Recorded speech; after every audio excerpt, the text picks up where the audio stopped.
Hello माय YouTube family, आप सभी को मैं अपने यूट्यूब चैनल पे स्वागत करती हूँ। आप सभी को मेरा प्रणाम। आप सभी मेरे चैनल पर नए हो तो प्लीज़ मेरे चैनल को सब्सक्राइब कर दीजिएगा। आप सभी के बीच में एक राम जी का गाना लेकर आई हूँ। आप लोग मेरा पूरा गाना सुनिएगा और मेरा गाना कैसा लगा प्लीज़ कमेंट बॉक्स में बताइएगा। आप सभी को मैं अपना प्यार दुलार हमें दीजिए और अच्छा गाना मैं आप सभी के बीच सुनाऊंगी। कहमा से आइले बारातिया त कहमा में शोर भैले हो। कहमा से आइले बारातिया त कहमा में शोर भैले हो। आहो केकरा दुआरे बाजन बाजे तमारा बाया जोर भैले हो। आहो केकरा दुआरे बाजन बाजे तमारा बाया जोर भैले हो। अवधपुर से आइले बारियातिया जनकपुर शोर भैले हो। अवधपुर से आइले बारातिया जनकपुर में शोर भैले हो। आहो जनक दुआरे बाजन बाजे तमारा बाया जोर भैले हो। आहो जनक दुआरे बाजन बाजे तमारा बाया जोर भैले हो।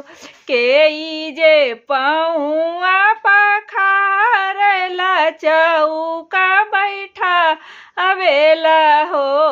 के जे पहुआ पखारला चौका बैठा बेला हो। के करे कन्यादान नैना से नीर बहेला हो।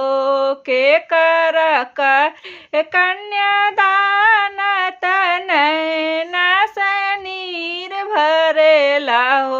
राजा जी जे पाऊँ राजा जनक जी जे पाऊँ पखा अरेला चौका बैठा बेला हो। राजा जनक जी जे पाऊँ पखा अरेला चौका बैठा बेला हो। आहो सीता के करे कन्यादान तनैना से नीर भरेल हो। आहो सीता के करे कन्यादान तनैना से नीर भरे हो।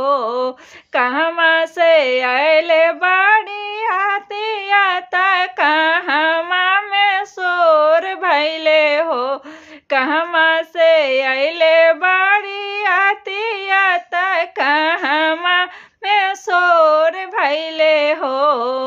कहमा केकरा दुअरिया बाजन बाजे तमार बाया जोर भैले हो। केकरा दुअरिया बाजन बाजे तमार बाया जोर भैले। सब तो निहारे बारियाती तब पूरा समधी लोग हो। सब तो निहारे ले बाराती तब समधी लोग हो। सुने ना निहारे ली दमा आदत हीरा जुरा बेली हो। सुने ना निहारली दम आदत हीरा जुरा बेली हो। आहो कहमा से आइले बारियातिया त कहमाई जोश में शोर भैले हो। आहो कहमा से आइले बारियातिया त कहमा में शोर भैले हो। केकरा दुआरे बाजन बाजे तमार बाया जोर भैले हो। हो केकरा दुआरे बाजन बाज तमारा बाया जोर भैले